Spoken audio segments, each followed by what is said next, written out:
Hey everyone, welcome back to All Things Home Loans, Credit, and Real Estate. I am your host, Deb, the Mortgage Queen. So let's start learning. Hey, it's the Mortgage Queen. I'm going to talk to you today about refinancing, a basic refinancing 101 class. When we should do it, when is it cost effective, why shouldn't we do it, and all of the rundown of that. There are a few reasons, obviously, we just don't have a choice to know what the interest rate is going, or what the interest rate is going to be doesn't matter to us because of the situation. Like, for instance, probably the number one that comes to mind is divorce. If you've got somebody who's going through a divorce and there are two parties on the mortgage at the current moment, they're required to get that refinanced. Unfortunately, if you have a 3.5% interest rate and you have to refinance to get the spouse off, and now it's 6.5, it is what it is. It's just kind of what it is.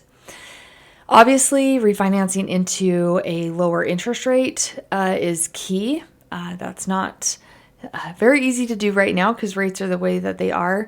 Also, changing your amortization, paying on a 30-year, paying on a 25, and you have the ability to refinance that, get a little bit lower interest rate, and throw on maybe a 15-year loan so that you can refinance or so that you can pay it off before you retire. Obviously, sometimes people get themselves into a financial burden and look to the equity in their home for a cash out refinance. And we have to really look at that because if we max out your cash out on your home, I'm going to just jump down this rabbit hole for just a minute. If I have enough equity in my home and I want to refinance and put my big truck loan and my big car loan in that, we have to think we're amortizing that little depreciating asset over 30 years, over 20 years, over 15 years, whatever it is. And the thing that I struggle with when we pay off cars in a cash out refinance is you have a vehicle that's going to probably have to be replaced in a few years. So we think about, I am financially stressed. I have to get out from underneath this debt. I'm going to refinance my house because I have plenty of equity. I'm going to roll my two vehicles into it. It's going to free up some of my financial stress. But yet you don't change your financial habits. Then fast forward 5 years, now you're looking at having to upgrade that car to maybe your car died, whatever the situation is. And now you've got this high mortgage payment, this vehicle that doesn't run anymore in that mortgage payment. And now you're stuck with getting a new vehicle payment. So we've got to be smart when we're coming to the point that we have maybe made some poor financial decisions. Maybe we've got ourselves overextended and then we're going to roll it into our home. All right, well, that's great. Let's discipline. Let's make sure that we've got ourselves lined up in a proper path so that we don't have a habitual cash out refinance issue. A couple years ago, actually it's more than a couple years ago, probably 7 or 8 years ago, I refinanced a gal. She had a little bit higher interest rate. It was before the big 2 and 3 boom that happened. And we were able to refinance her house and put so much credit card debt. She just lives off credit cards. And we refinanced her house, put it into, just consolidated all of that credit card debt into her mortgage. And I just told her, this isn't going to continue to happen. You're not going to have values appreciate and you're not going to have rates come down. You've got to live within your means. You've got to be smarter than this.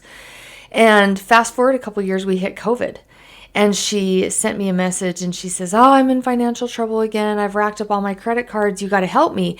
And it was more frustrating because the values had gone up and she had so much equity in her house. And then we were going to take her from like her 7.5 rate down to 2.75. And I told her at that time the same lecture. You can't rack up these credit cards again. They do not. It just does not end well for you. And the fact that we're in the high 2s on this interest and this equity that you've got right now, this is not happening again. So live within your means. And about 1.5 years later, she reached out to me and she, on a whim, decided to sell her house.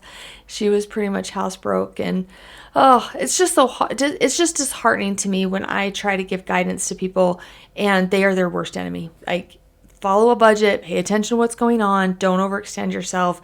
But unfortunately, it was a little bit too late. But let's talk about kind of what goes on with a mortgage loan as a whole. When I start a 30-year mortgage, most of my money I pay in on my monthly payment goes directly to interest. Very little goes to principal. And it's that way for quite some time. I would say 10 plus years. On a 30-year mortgage, 10 plus years, if you look at your schedule, the majority of your money is going towards interest. A little teeny tiny portion is going to principal. So when we're talking about refinancing, that has to come into play because that's just how mortgages work. The servicer gets the majority of their income of that interest at the beginning of the loan.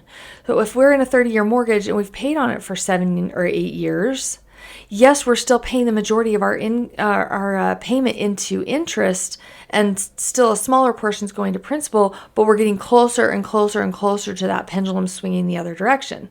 So I have a 7% interest rate, paid on it for 8 years. Let's just say 8 years. And I'm looking at refinancing because interest rates are at 6%. Logically, that makes sense, right? I'm going from that high of an interest rate down. Okay, yes, that only makes sense if we're probably looking at doing a 20-year mortgage. Because if not, you have to look at how much interest you've paid in, how much interest you're going to pay, and the math isn't going to math. So you've got to have a really good math calculation and figure out, wait a minute, just a second. The 7 looks terrible. The 6 looks great. I've paid on it for 8 years. Okay, but you're starting back over if you do not lower that amortization down just a little bit. So anybody who just wants to refinance you just because it looks good and maybe it saves you on a monthly payment, let's make sure that monthly payment is needed. Maybe that monthly payment savings isn't needed. Maybe you can just keep doing what you're doing and actually be further ahead. Maybe you can roll into a 15-year mortgage and essentially be paying the same monthly payment that you're paying right now, but have it paid off 7 years faster. It's definitely a conversation to be had as to whether or not it is cost effective to go through that refinance. Now, let's go back down the path of like divorce. Situations where you just don't have an option. You have to buy out a spouse, somebody's passed away, and you're remarried, and your new spouse wants to be on the loan with you, or whatever the case might be. I'm just kind of playing out in my mind, and really the only time you're pretty much forced to refinance is going to be in a divorce situation. Most cases, if a spouse passes away, just keep making the mortgage payment. The mortgage company doesn't really come chasing people. I just don't. I mean, I could be completely wrong, but I just think as long as that mortgage payment's being made, even if one of the primary wage earners is deceased, I just don't think the mortgage company is going to call that note due. I don't know. There's probably some note in the deed of trust somewhere that says that they can call it due if they need to. But the big thing that we have to remember is there is a perfect calculation of how much interest have I paid in, how much interest will I pay in if I refinance this, how much have I already paid, and how much was my original. So let's put this into a scenario. On my, what used to be a truth in lending, now it's on my closing disclosure, it says, hey, over the life of this loan, if I don't make any extra payments, I'm going to pay $350,000 worth of interest. Okay.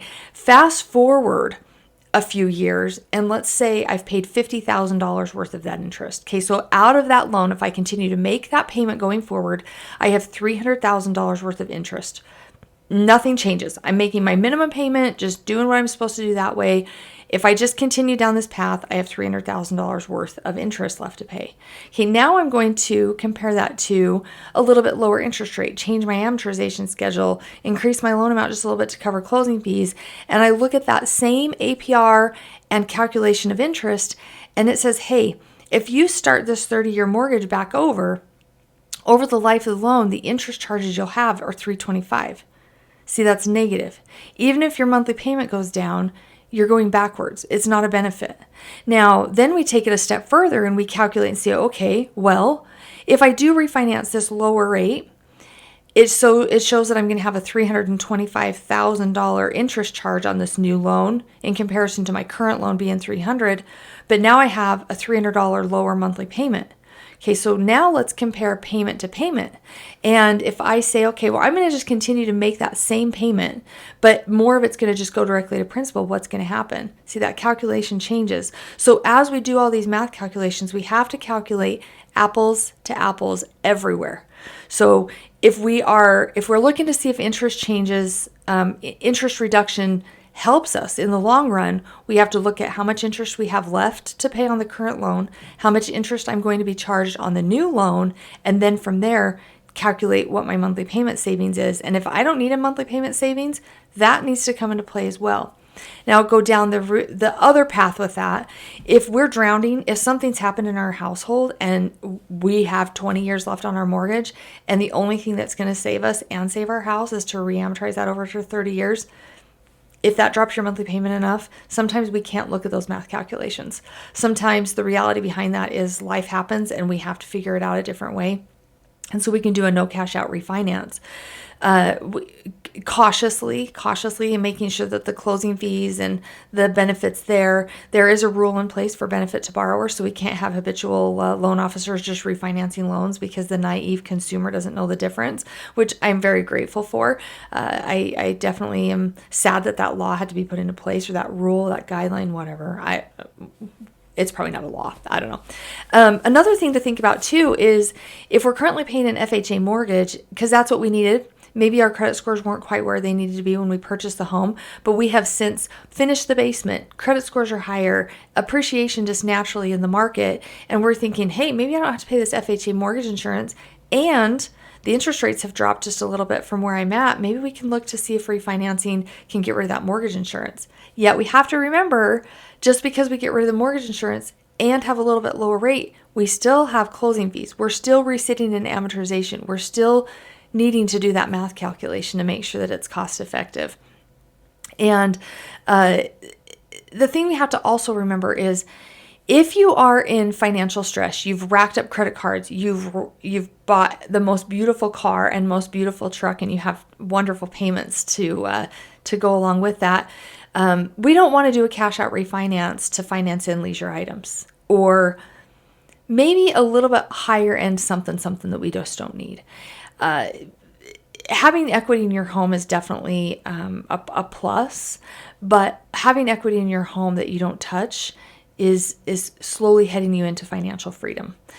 If you touch it because you're going to leverage it to do something wonderful, that's great. If you touch it because you got yourself into financial stress with revolving debt or out of control car payments, that's a little bit different situation. And we need to have a little heart to heart, and we need to have a school by Deb, and let me put you back in your place as to why you should probably live within your means just a little bit more. I just have seen way too many people get too strapped financially. Divorces happen when you're financially stressed. Stupid things happen. You're making poor financial choices. You're making poor decisions. You're making sporadic. What's the right word? You're not thinking through things. You're just reacting instead of having a plan in place, and that gets pretty scary when money's involved. And I've seen a handful of people turn pretty shady. There's actually a few people in our industry that money has stolen their integrity. They've given up their integrity for the almighty dollar, which is very, very sad. If we are going to go down this little rabbit hole of what people have done, there are a ton of people that did not want to touch their 2s and 3s and even low 4 interest rates on their first mortgages. So they went ahead and threw HELOCs and second mortgages behind their homes. That's all fine and dandy. Other than think about this, a HELOC is like having a credit card and your house tied to it. And unless you're very disciplined, I have seen these HELOCs get completely out of control. In the last 2 weeks alone, there have been 4 credit reports that I've pulled, and those HELOCs were $75,000 to $100,000 worth of debt owed. I need you to think of those HELOCs as if they're credit cards. Could you imagine how you'd feel if you had a $75,000 credit card maxed out? And then take it a step further. Your house is secured by that. So if you don't make a monthly payment on your house, guess who gets to come knock on your door and look at maybe taking your home from you? We've got to think those HELOCs are a really good avenue to get equity, but they're not just swipe, go to the store, buy whatever you want to buy. There's ramifications for that. I'm looking at consolidating these people out of their massive interest-only HELOC payments because they can't make ends meet. And they're an adjustable rate, and they're amortized over 20 years, and they just can't make this come together. So now we're taking 2.5% to 3% interest rates and a 6.5% to 8.5% HELOC, consolidating them into one. It's freeing up their mortgage pay or their monthly payments. But wow, we do the math on that and the amount of interest that they're going to lose because of it. But unfortunately, their monthly payments, they can't sustain those monthly payments. So poor financial decisions of tossing HELOCs behind your homes, not a great idea. Now, with that being said, I do have people who have HELOCs on their homes. They're leveraging them to buy other rental properties, and they're leveraging them the right way and being smart about it. So there are ways to be able to use that HELOC and have it be advantageous. But if you're listening to this and you are drowning because you were one of those people that just racked up that HELOC and you're sitting between a 2 and 3.5% interest on your first mortgage, you might now have a choice. It's either be homeless or refinance and reap the benefits of your stupidity for the rest of the 30-year mortgage that you've got. It is that simple. Or you could look to sell, but to be able to change your home from where it's at right now, it might not be cost effective. You might not be able to replace your home. Maybe your home you have right now, you already know what the problems are with it, so you don't want to pick up somebody else's problems. It's just basic math calculations that I would just recommend. Let's look at the whole big picture. Let me calculate. This is what it looks like if you just buckle down and you get that HELOC paid off. This is what it looks like if you just buckle down and get that first mortgage paid down so you get rid of your mortgage insurance or whatever the whole situation is. I would definitely task you with, let's run the calculations if you're dying in your monthly budget. And a wise man once told me once that if you have more month than you have money, then there's a problem. So I get to the end of the month and I'm out of money, or I'm in the middle of the month, I'm out of money. So I have more month than I do money. It tends to be an issue. The cost of refinancing is there. There's just some fees. Even if I wanted to waive every one of my lender fees, because I could, in the situation, I could waive them. You still have title insurance, setting up your escrow account. Depending on what the situation is, you might have to have an appraisal, paying for a credit report. There's just a lot of little fees that nickel and dime that has to come into play. When we're calculating whether or not it's cost effective to do a refinance, we have to go into take into consideration those refinance fees. Right now, the rate environment is slightly different. 15 years ago, when we would calculate these, like, okay, we're dropping our interest rates 0.75%, reamortizing it over a 25-year loan. Yep, okay, this makes sense, and here's the math why. Just kind of as a side note, that's why I liked the truth in lending. Back in the day, I would get people to give me their actual original truth in lending, and I could calculate based off their principal balance how much of the interest that they had paid, and then, okay, compare it to the new one, and how much interest will you pay. The CD that we've got, the closing disclosure right now, isn't quite the same, so calculating interest is slightly a little bit different, but whatever. He who has the gold makes the rules, and it isn't this chick. We've learned that, right? The thing we also have to do is look at the picture. You still have to qualify. You still have to qualify in your debt to income ratio. You still have to qualify with credit.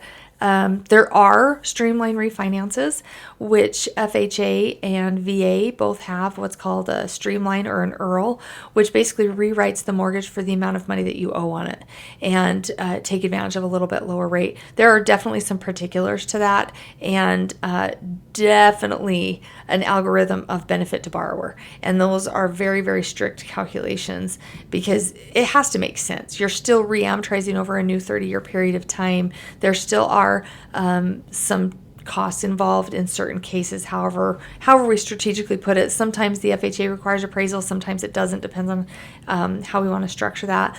But I would definitely say if you're in a higher interest rate because you bought, 2020, probably the end of 2024, middle to 2024 to end, you probably hit some of the highs of the interest rates. It might be worth looking at refinancing. What's crazy is if you call me, it's a simple, get your paperwork that you got from the title company, have your current mortgage statement handy. It's a simple math calculation for me. Spend 10 minutes on the phone with me. I'm going to calculate where your break-even point is. Maybe you're at 7.5 right now. Maybe interest rates are at 6.5. Where is your break-even point? Okay, we have to have, and this is not reality. You're paying 7.5. We calculate, it's like you can't refinance this and have it be cost effective until it's 6.25. Great. Then we're going to monitor the market and we're going to make sure that you're locked in at that 6.25 rate. It is that simple. And we can figure that all out for you. Your escrow account, this is something that also gets a little bit confusing. When you refinance it, you have to reset up your new escrow account. But when the current mortgage gets paid off, that escrow account gets refunded. That's money that you can do whatever you want. I tell people that they can take that money and dump it right back towards their mortgage because technically you borrowed it to be able to put that escrow account back in place, or stash it in your bank account, throw it in a savings account, have a little bit of a rainy day fund. The refinance part of this is going to be an interesting thing to have over the next, I would dare say, 2 to 3 years, because we have so many interest rates out there that are in the 2s and 3s that nobody's going to touch those. The problem is those HELOCs are going to creep in, and we're going to have issues with those HELOCs, and we're going to need to refinance before you get into financial trouble so you don't have any late payments on credit. A simple math calculation, a little bit of conversation as to what does your financial plan look like? Where can we help you discipline yourself so you don't get yourself back into trouble again? It is that simple. I absolutely love this part of my job. People will call me and they'll just say, oh, I don't want to waste your time. No, seriously, this is my favorite part of my job, is to try to talk you out of refinancing.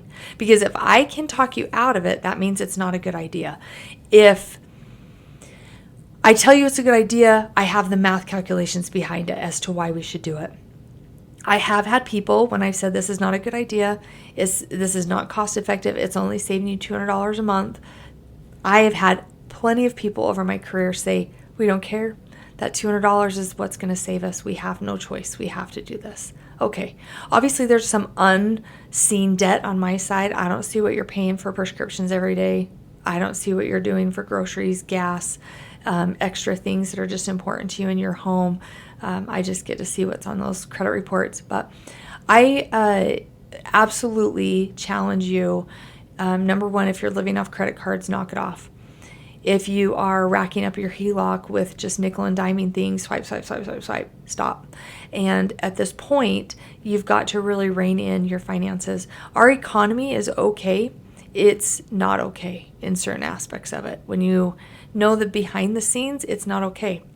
Are we on the verge of a crash? I don't think so. Are we on the verge of a correction? Yes.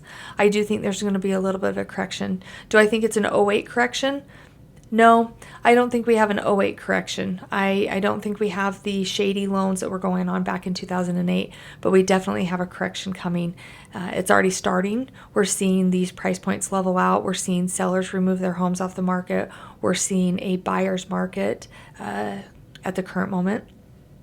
And so this correction at the end of 2025 is necessary. And we just hope the interest rates continue to just kind of hold out, maybe go down just a little bit. So some of our little first-time home buyers can't afford to be in the market right now. It'd be nice to have those rates come down just a little bit more. But with that being said, I just want to leave you with a couple bits of advice. Your home is your biggest asset. Your home is where you can consider a sanctuary for yourself, your family, friends to come, friends of your children, and you need to protect that. Do not leverage it for your willy-nilly spending habits. Protect your home, because that is your sanctuary. And with that, I'm just going to peace out from the Mortgage Queen. Until next time. Thanks so much for listening. I really appreciate it. So stay tuned. We are going to learn some more next time.